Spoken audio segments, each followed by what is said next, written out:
अरे बैठ जाओ भाई, बैठ जाओ, बैठ जाओ। ए बैठ जाओ यहाँ पे। सही है ना, सेट कर दे। ए बैठ जाओ, बैठ जाओ, बैठ जाओ। इसीलिए मैं अंदर नहीं बुलाता हूँ, प्रेस के लोगों से निवेदन करके आप लोगों को बुलाया था मैंने। Hello hello. माफी चाहते हैं, कुछ अनपढ़ लोग भी आ जाते हैं।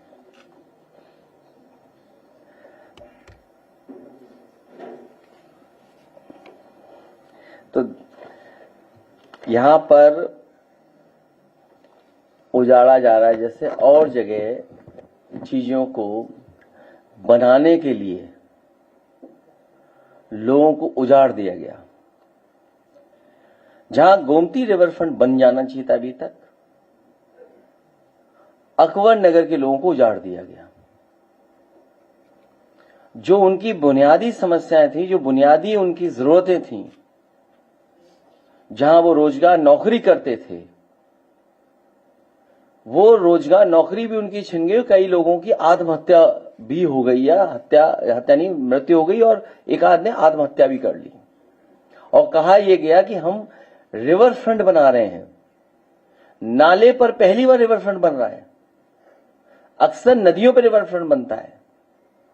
इस सरकार में पहली बार देखने को मिला कि रिवर फ्रंट बन रहा है। इसी तरह वरुणा नदी पर समाजवादी सरकार में शुरू हुआ था, वो बंद हो गया।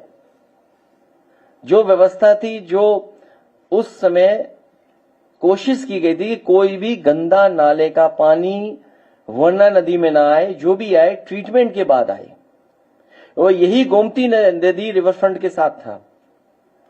यही अंतोगत्वा हमें आपको करना पड़ेगा। जब कभी भी हमें नदियां साफ करनी है, शहर के बीच में अगर नदी है, तो जो भी पानी नदी में जाए, नाले का पानी न जाए तभी जब ट्रीट होकर के पानी फिल्टर से तब जा सके, तो आने वाले समय में ये साफ नजर दिखाई देगी नदियां। और जो पानी का सेल्फ प्यूरिफिकेशन की एक जो प्रॉपर्टी है उसकी वजह से अगर वो डिसॉल्व ऑक्सीजन मिलती चली जाएगी उसके अंदर, हवा की वजह से, एरेशन की वजह से, तो अपने आप नदी साफ दिखती है। जो मछलियां मरी हुई दिख रही है, इसका मतलब यह है कि पानी का डिसॉल्व ऑक्सीजन बिल्कुल खत्म हो गया है। जब डिसॉल्व ऑक्सीजन खत्म हो गया है, तभी जीव जंतु या मछलियां मरना शुरू हो जाती हैं। और शायद वो पैरामीटर 4 मिलीग्राम पर लीटर का है। खैर, इसी तरह यमुना पर सबसे महत्वपूर्ण जगह, सबसे हिस्टोरिकल जगह, और वृंदावन की सबसे महत्वपूर्ण जगह विश्राम घाट, केसी घाट पर समाजवादी सरकार में काम शुरू हुआ था। सुंदरीकरण का काम था कि ये घाट और ये जो रिवर फ्रंट बनेगा, वो ऐसा बनेगा जिससे कि यहां टूरिस्ट अगर आए तो उसे अनुभव मिले कि हां, वृंदावन कितना साफ सुथरा दिखाई दे रहा है। आज ही अगर हम जाएं वृंदावन में, तो आपको टीले कूड़ों की दिखाई देंगे। बड़े बड़े टीले लगे हुए कूड़ों की, गंदगी है। जो लोग ये कह रहे हैं कि हम कॉरिडोर बनाने से वहां पर टूरिज्म को बढ़ावा देंगे और टूरिस्ट को सुविधा देंगे,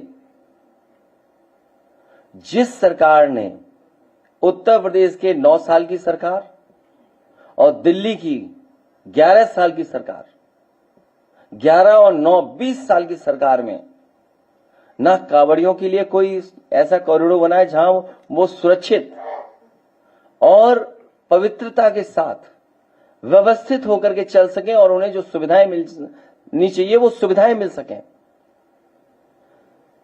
20 साल के अंदर। और यही स्थिति वृंदावन की है। ये जो कॉरिडोर बनते हैं, ये भारतीय जनता पार्टी कॉरिडोर बनाती है, लेकिन उसके कॉरिडोर बनाने का एक तरीका है जिससे लाभ उठा लें, अपने लोगों को लाभ पहुंचा लें।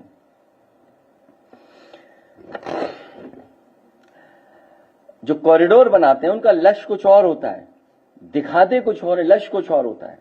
मुझे याद है कि समाजवादी सरकार में गोवर्धन में परिक्रमा को लेकर के बहुत अच्छा डिजाइन बनाया गया था, पूरी प्लानिंग हुई थी, और जिस सुंदरता के साथ, जिस अच्छे इंफ्रास्ट्रक्चर के साथ बनाना चाहिए था, शायद अधिकारियों ने उतनी दिलचस्पी नहीं ली।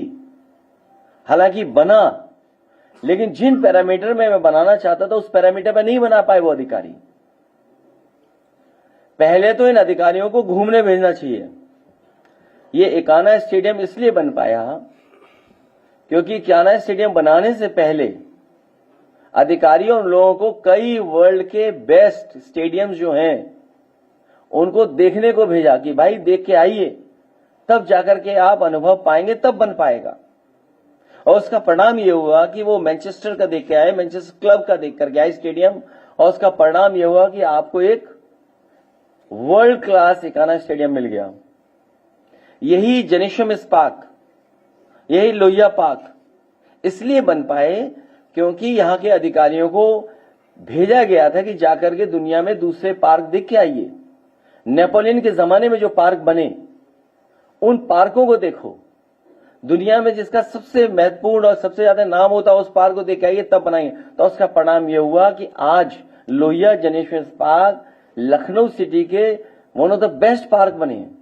तो केवल इन शहरों में नहीं बनाया, कानपुर में भी बनना शुरू हो गया था लोहिया पार्क, सीतापुर में भी दिया था, इटावा में भी दिया था, या जहां जहां उस समय हमारे जनप्रतिनिधि बोलते थे कि हमारे यहां जरूरत है तो वहां भी हम लोग बनाते थे। एग्जाम्पलरी काम मंडी में हुआ। ये जो किसान बाजार बना, जिसको बाद में उन्होंने दयाल पैराडाइज को बेच दिया, प्लासियो मॉल जो मॉल बना, सरकार मॉल नहीं बनाती है, लेकिन एग्जाम्पलरी काम किया मॉल का, और उसका परिणाम ये हुआ कि मॉल बना। देखिए आप, प्लासियो मॉल बना जो आज भी देश का one of the best mall है। आपका एक्सप्रेस वे बना, आगरा लखनऊ, उसके बारे में तो कहना नहीं है। हम ही नहीं, विरोधी लोग भी कहते हैं, कई बार बीजेपी के लोग उस सड़क पे चलते हैं, हमें ही ओवरटेक करके निकल जाते हैं आगे। झंडा उनका लगा रहता है, देखते हैं हम धीमे चल रहे हैं, वो हमसे तेज रफ्तार में जा रहे होते हैं। और देश के प्रधानमंत्री इसलिए उतरे थे वहां पर क्योंकि समाजवादी पार्टी की सरकार में वो डिजाइन हुआ था पूर्वांचल एक्सप्रेसवे, जिसमें कि एयरफोर्स का हवाई जहाज उतर सके, और उस पर हरकुलस जो सबसे भारी वाहन है हमारे एयरफोर्स का, वो उतरा वहां पर, सुखोई मिराज उतरे। इसी तरह बस स्टैंड और मेट्रो पहला देश का होगा कि जहां पर पीपीपी पर बस स्टैंड बना, और बस स्टैंड के साथ मेट्रो के स्टेशन को ऐसा जोड़ा कि आप बस स्टैंड और मेट्रो में दोनों जा सकते हैं। समाजवादी सरकार में वो जो डिजाइन मेट्रो एयरपोर्ट तक हुई थी, वो एयरपोर्ट आसानी पहुंच जाए मेट्रो से, वो डिजाइन का पार्ट ये था कि लोग आए मेट्रो से, स्टेशन से चले जाए। और आगे जो एयरपोर्ट बना, अभी तक इन्होंने डिजाइन नहीं बना पाए कि कैसे जोड़ेंगे उस एयरपोर्ट को और मेट्रो से।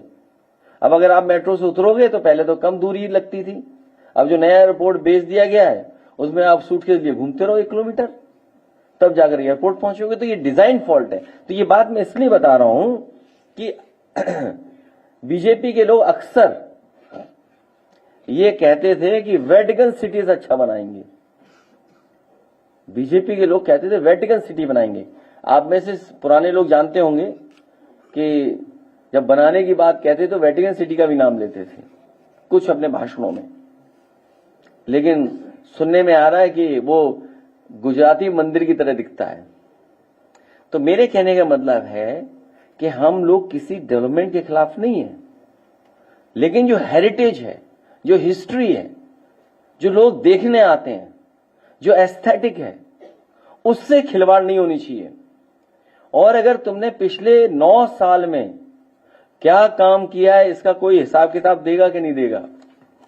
मान लीजिए जो समाजवादी सरकार में बनना शुरू हुआ था बोर्ड, उसका नाम बदल दिया इन्होंने, तीर्थ विकास परिषद नाम लिख दिया, और अभी तक जो तीर्थ विकास परिषद ने खर्च किया है डेवलपमेंट पे पैसा, उसका कोई हिसाब नहीं है।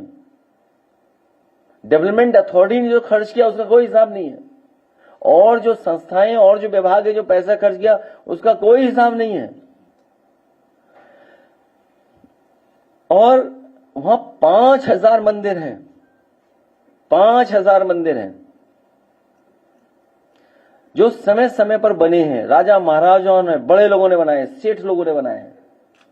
कहीं ऐसा तो नहीं कि बनारस जैसे कुछ मंदिर ढा दिए जाएं।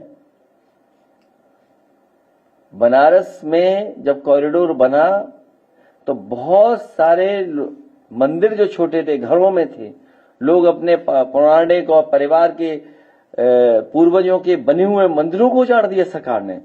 तो कहीं ऐसा तो नहीं है कि कोई बहुत बड़ा खेल खेला जा रहा हो। तो इसलिए मैं चाहूंगा जो लोग ये कॉरिडोर बना रहे हैं, हालांकि हमें सुझाव नहीं देना चाहिए, तब भी सुझाव दे दें। वेनिस की गलियां देख के आए।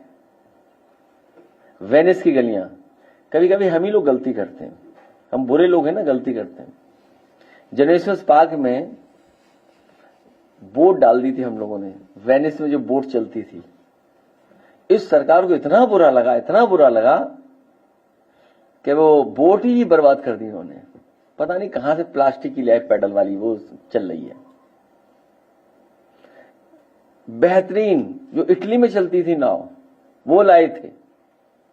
एक बस लाए थे, बस, वाटर बस, पता नहीं कहां चली गई वो। पानी के रास्ते गई कि ट्रक में लद के चली गई, पता नहीं कौन है। बस चोर, वाटर बस चोर कौन है हमें नहीं पता है। फुब्बारा चोर कौन है पता ही नहीं है। फुब्बारे चोर ही हो गए। तो इसलिए हम ये कहना चाहते हैं कि ये रास्ता नहीं है, बल्कि आस्था है हमारी। रास्ता, जो गलियां हैं, वो हमारी आस्था की गलियां हैं। उनका एस्थेटिक, उनका हेरिटेज वैसा ही रहे।